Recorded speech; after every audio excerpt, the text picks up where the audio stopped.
Jumat 7 Februari 2025 melalui audio renungan santapan firman Tuhan. Dan Injil renungan kita ialah Markus bab 6 ayat 14 hingga 29. Inilah Injil suci menurut Markus. Dimuliakanlah Tuhan. Pada waktu itu, Raja Herodes mendengar tentang Yesus sebab namanya memang sudah terkenal. Dan orang mengatakan Yohanes Pembaptis sudah bangkit dari antara orang mati. Dan itulah sebabnya kuasa-kuasa itu bekerja di dalam dia. Yang lain mengatakan dia itu Elia. Yang lain lagi mengatakan dia itu seorang nabi sama seperti nabi-nabi yang terdahulu. Waktu Herodes mendengar hal itu, ia berkata, "Bukan, dia itu Yohanes yang sudah kupenggal kepalanya dan kini bangkit lagi."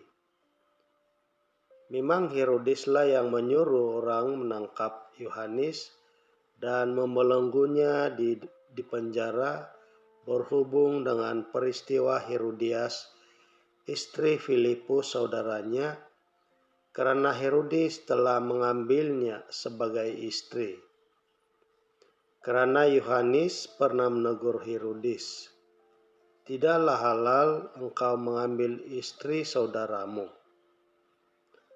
Karena kata-kata itu, Herodias menaruh dendam pada Yohanes dan bermaksud membunuh dia, tetapi tidak dapat, sebab Herodes segan akan Yohanes karena ia tahu bahwa Yohanes adalah orang yang benar dan suci.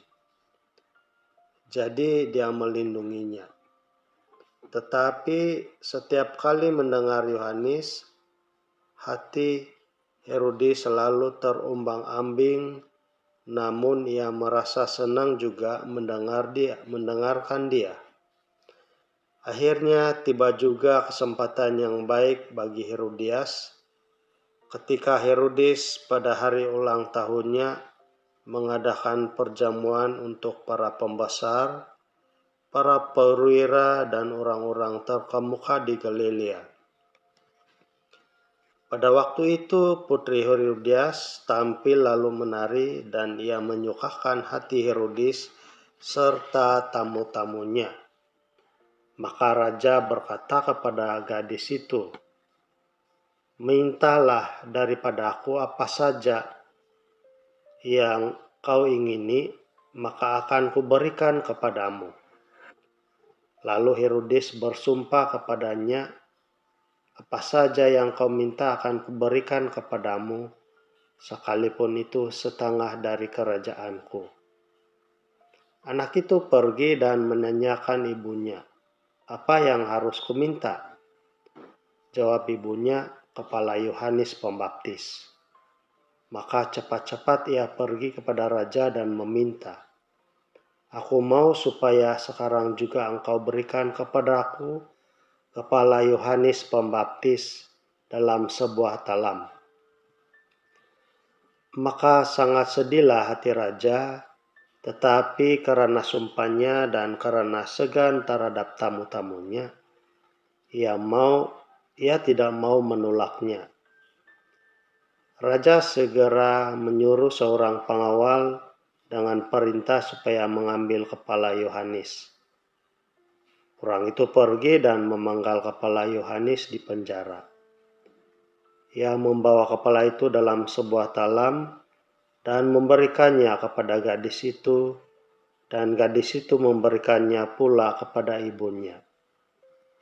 Ketika murid-murid Yohanes mendengar hal itu, mereka datang dan mengambil mayatnya, lalu membaringkannya dalam kubur. Injil Tuhan, terpujilah Kristus.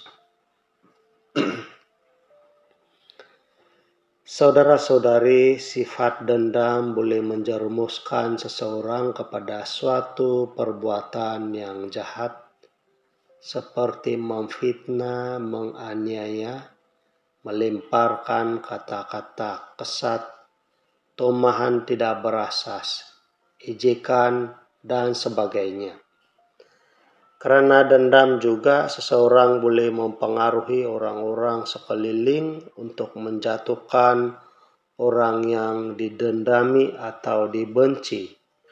Dan lebih teruk lagi, seseorang yang menaruh dendam boleh menggunakan orang lain untuk melakukan perbuatan di luar batas seperti membunuh atau menyebabkan seseorang membunuh diri karena tekanan-tekanan yang dialami.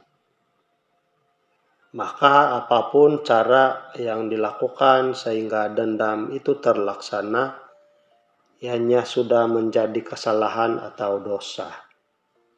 Dan akibatnya orang yang menaruh dendam dan melakukan pembalasan atau perlakuan di luar batas kepada orang yang dibenci, pasti dia juga tidak terlepas daripada hukuman, sama ada di dunia maupun di akhirat nanti.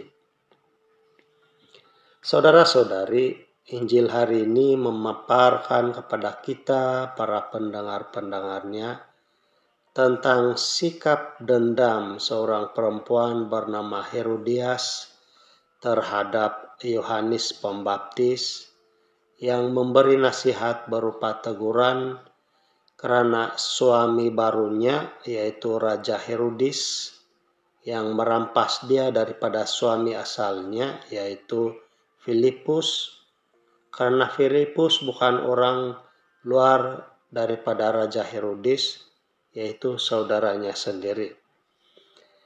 Karena dendam Herodias, dia dengan mudah menggunakan kuasa Raja Herodes untuk membunuh ataupun memanggal kepala Yohanes Pembaptis dengan mengarahkan pula pengawal atau prajuritnya untuk membunuh Yohanes Pembaptis di dalam penjara.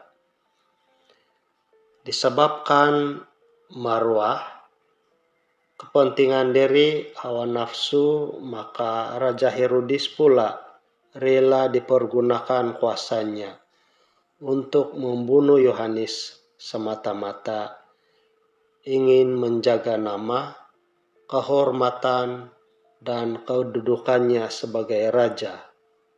Maka keadilan pun diabaikan dan tidak lagi menjadi keutamaan. Saudara-saudari, melalui kisah dendam yang kita pelajari dalam Injil Markus bab 6 ayat 14 hingga 29 ini sangat-sangat tidak boleh dicontohi. Karena apapun kedudukan seseorang itu, perbuatan dosa tetap dosa. Nah, jadi sebagai kesadaran bagi kita manusia fana, maka siapalah kita manusia yang menaruh dendam kepada sesama? Siapalah kita manusia yang tidak berlaku adil kepada sesama? Siapalah kita manusia yang berkuasa menghukum sesama? Dan siapakah kita manusia fana yang berhak menamatkan riwayat sesama manusia? Oleh itu, saudara-saudari, apapun darjat, kuasa, kedudukan, pangkat, kemewahan yang dimiliki di dunia ini, semuanya tidak dapat memberi kuasa dan kedudukan di akhirat nanti. Karena manusia lahir di dunia ini adalah telanjang dan kosong, tidak membawa apa-apa. Dan bila nanti kembali kepada Sang Pencipta, sama juga roh dan jiwa adalah kosong dan tidak dapat membawa apa-apa. Bahkan dalam keadaan telanjang di hadapan Raja semesta alam, penguasa sebenar dan kekal dan Dia pula yang menentukan hukuman setimpal menurut perbuatan semasa hidup di dunia ini. Maka itu saudara-saudari, marilah kita sentiasa menyadari bahwa tanpa kasih Tuhan yang setiap hari dicurahkan kepada manusia, manusia sebenarnya tidak memiliki hidup, yaitu nafas. Maka jika Tuhan selalu mengasihi dan memberi yang terbaik kepada manusia,